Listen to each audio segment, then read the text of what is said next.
Calling the Civil Service Commission meeting to order for August 20th, 2024. All commissioners are present except Commissioner Lindsay, who has an excused absence. I'll now hand it over to Chair Stevens. Thank you. Good morning, everyone. Let's go ahead and start with approval of minutes from our July meeting. Yep. Move to approve? Second. Any discussion? That passes. Let's go ahead and go to item number 3, which is the Chief Examiner update. Good morning, everyone. Nice to see everyone again this month. I just have a few quick things. Number one first, just want to thank our newest and point out our newest commission member, Karen Stratton. This is her first meeting, so everybody who's in the audience, Go easy on me. don't go easy on her. Welcome, Karen. We're thrilled to have you here. Thank you. Just a couple of other items. I think I've mentioned before that we've been doing some civil service on the road. We've been calling it the Merit Tour. Our office manager, Shelley Ives, and our marketing coordinator, Paxton Powell, have been taking Q&A, rule updates, and all things civil service on the road over the last few months. It's been very successful, and we will be continuing this for the next several months. So thank you, Shelley and Paxton, for all your hard work. And then finally, just a quick touch on some of the marketing work we're doing for the rest of this year. We've got 3 job fairs coming up in October, and are currently working on some day in the life videos for different job classifications in the city. And I'm going to have Paxton present some of our videos next month for you guys to take a look at, and for her to give you an update on the rest of 2024's marketing plan. And that is all I have for the Chief's update. Any questions? No questions. I just wanted to second the welcome to Ms. Stratton, Commissioner Stratton. Welcome. I know you had an opportunity to address the commission last meeting, but is there anything you'd like to say as a way of bringing yourself onto the, well, not you didn't bring yourself on the commission, but being a member of the commission is what I'm trying to say. Nope, I was on my way down this morning. I was just feeling very, very proud to be back in City Hall and doing something that I care very deeply about, and that's employees and civil service. So this is a good place for me to land, and I really appreciate it. We're very excited to have you. Let's go to item 4A, please. Item 4A, Resolution 2024-09, Classification Actions. Analyst Brian Sullivan and analyst Jerry Bjork have conducted a comprehensive classification study of city information technology functions, consulting staff, management, and bargaining units in the process of finalizing a new set of job classifications reflecting the current work, supporting succession planning, and utilizing flexible staffing where appropriate. Resulting consolidation will reduce the number of classifications in use for information technology-related functions from 34 existing classifications to 21 or fewer. The new set of job classifications includes 3 progression lines and 13 total job classes. Management and Local 270 concur on SPN 193 and SPN 291-292. Management and the M&P Association concur on SPN 194 to 196 and SPN 293 to 299. Staff recommends adoption of the classification resolution. I just have a quick question. So I had an opportunity to go through these, and I was just astounded. How long did this take to do, to go through these positions, to combine them, to consolidate what you can? How long does that take? Because this is amazing work.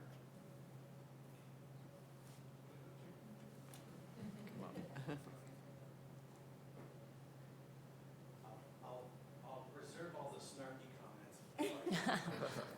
Yeah, no, as I was going through them, I thought there's such, I mean, I know there's detail in all of this, but Sure. this takes a while, doesn't it? I don't know. Is this on? Okay. It took us 4 years to get to this point, probably longer than it would normally take because it was a learning process for us. We had the whole pandemic situation to work through. We had differences of managerial staffing in the IT department and turnover of people that were on our team and off of our team and all of that. So it took a total of 4 years. It also included the consultant that was here for a while, and then they left and handed it over. But normally we would not expect it to take 4 years to get this much done. But, Well, it was fascinating going through it. oh, good, thank you. That's all I could think about was, oh my God, this was a lot of work, so thank you. Oh, sure.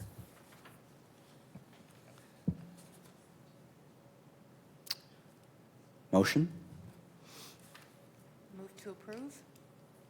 I'll second. Any further discussion on this agenda item? No, other than to say thank you, Commissioner, for bringing that point up. I mean, it looks so benign on paper, but it's like, no, that takes a long time to consolidate and get it right, and it's important that people do understand how hard this branch of government works to get things done. And it's not just something that happens. So thank you for pointing that out. So question, Kelsey, when you say all of these different parties concur, how many individuals do you have to seek a current concurrence from? I mean, that's the hard part, I would imagine. You know, just to get concurrence at the end, really, we're looking for management, the directors of IT, and the bargaining units to agree to everything. But I will tell, in actuality, this was many, many, many meetings with staff, IT staff, with civil service staff, with leadership and supervisors, and of, you know, draft after draft and refining and revising. I do have to just say, the amount of work that Jerry and Brian have put into this is enormous. And the fact that we're finally here is sort of like, I can't believe we made it here. This has been very, and Brian is correct, this is normally when we're doing new classifications, this would never take 4 years. We definitely are trying some new things, and we're hoping that this is a roadmap and a blueprint for how we move forward with large-scale classification, planning, and you know, writing and revising. So there were some things that made it harder, but yes, an enormous amount of work. And really happy that at the end, I think everybody's really happy with what we built, management and the bargaining units, so. Thank you, and I appreciate that. And one of the things I thought about when I looked at this tremendously large packet was not only just the level of work that went into it, but also the driving philosophy that we should be looking at consolidating and updating positions wherever we can. I know that one of the common complaints about government in general is that we make it so complicated that it's difficult to navigate. And so by reducing this number of classified positions down to one that is realistic and workable is a tremendous effort, and thank you for driving that direction, because I think it's the way to go. Thank you. Call for a vote. All approve? Aye. Aye. Aye. Motion passes. Let's go to item 4B, please.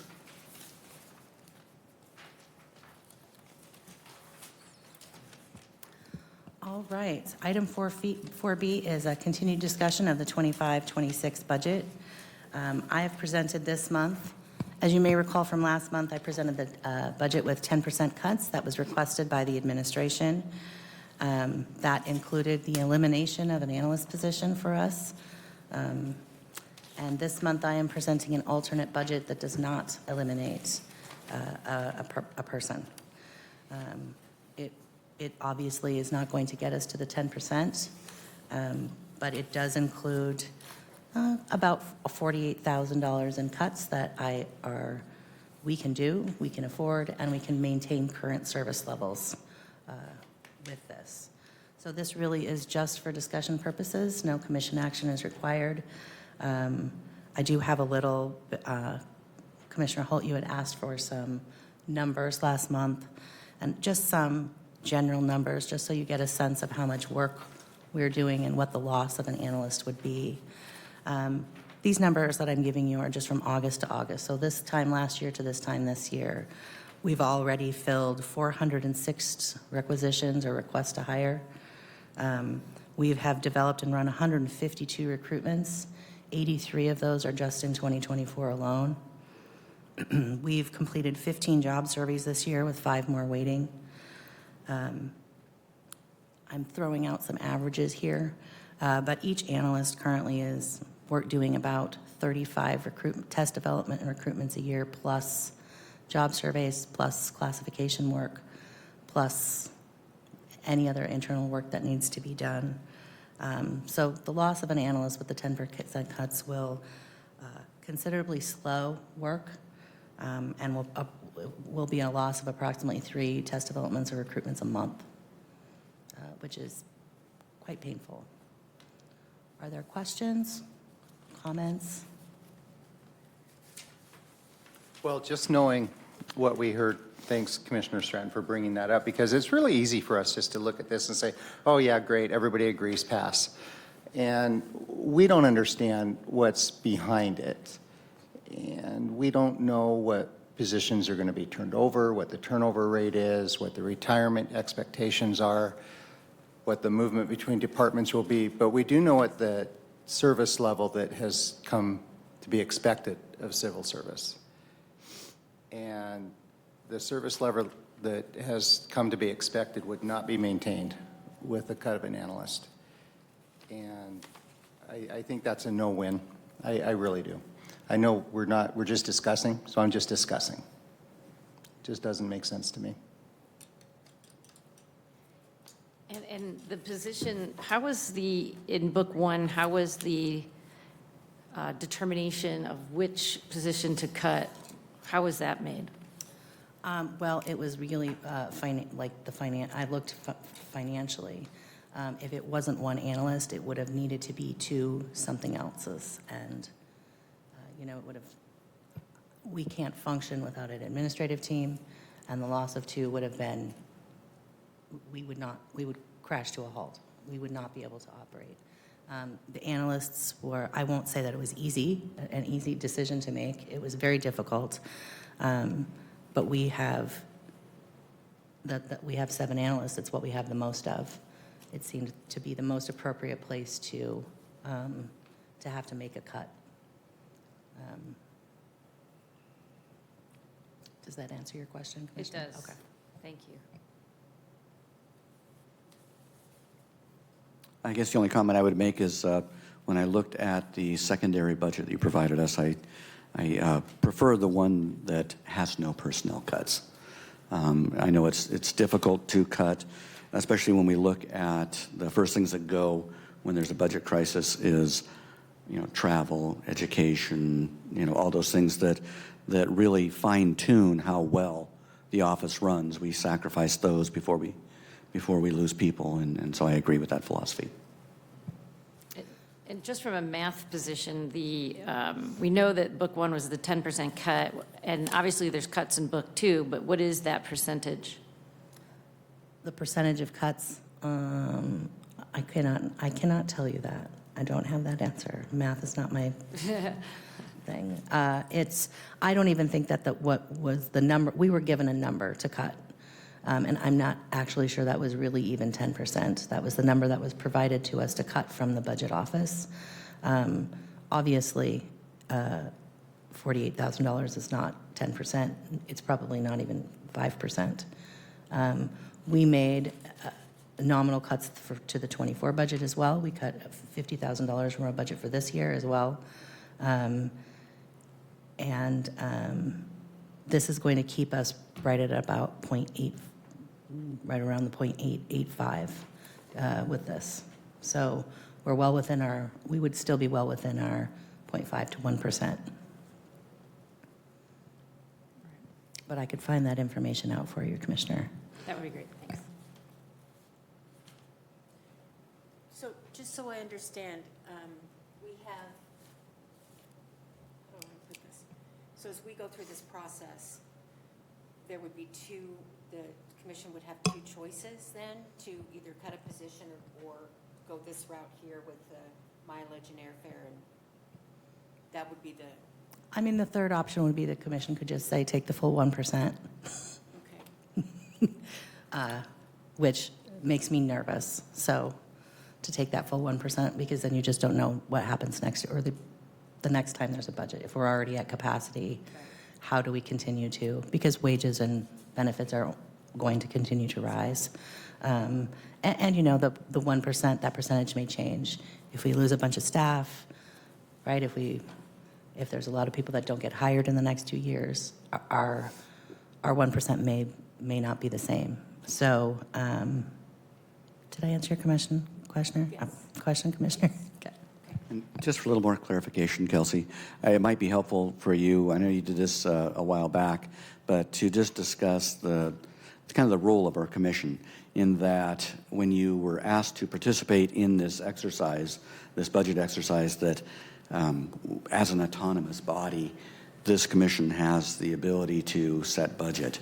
And so you were doing these budget exercises, I mean, really in the spirit of being a good partner with the city and complementing the rest of the effort. Is that fair to say? That is correct. The Civil Service Commission is completely autonomous and has complete control over its budget, and that is from the charter, Section 52 of the city charter.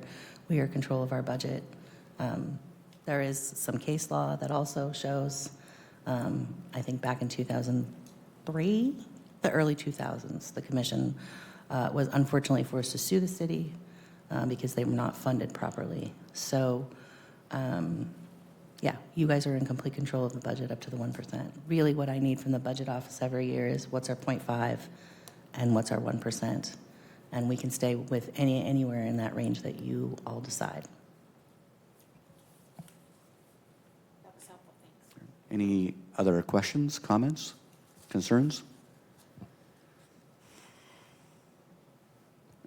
I think that for September, based on this conversation today, I will present perhaps a final draft budget, and maybe we can do that, put that on as with commission action, and then I will forward that information onto the budget office as to how we're going to proceed for the next 2 years. When does this decision have to be voted on? It does not have to be voted on next month. We can certainly put it out. We can continue this conversation, budget discussion next month. I can certainly provide more information if there are other questions and concerns you want me to research or ask about. I could certainly have the Director of Management and Budget come and do a presentation next month if you'd be interested in discussing the process with her. I'm happy to do whatever you all want to see. I actually think that might be a good idea, just looking at the difference between a 10% cut and what's, vaguely 3% cut. Is that something to look at, just so we've crossed all the Ts, dotted the Is? Knowing more about that process of how they came to some of these conclusions, I think would be helpful. This is obviously a very big difference. This is two big different numbers. Yes, that is correct. $141,000 cut versus a $47,000 cut. So I think that would be helpful to do that. Okay. Yeah, I think we have the time to do that, so it's probably fair to do our due diligence. Okay, sounds good. Any other questions or comments?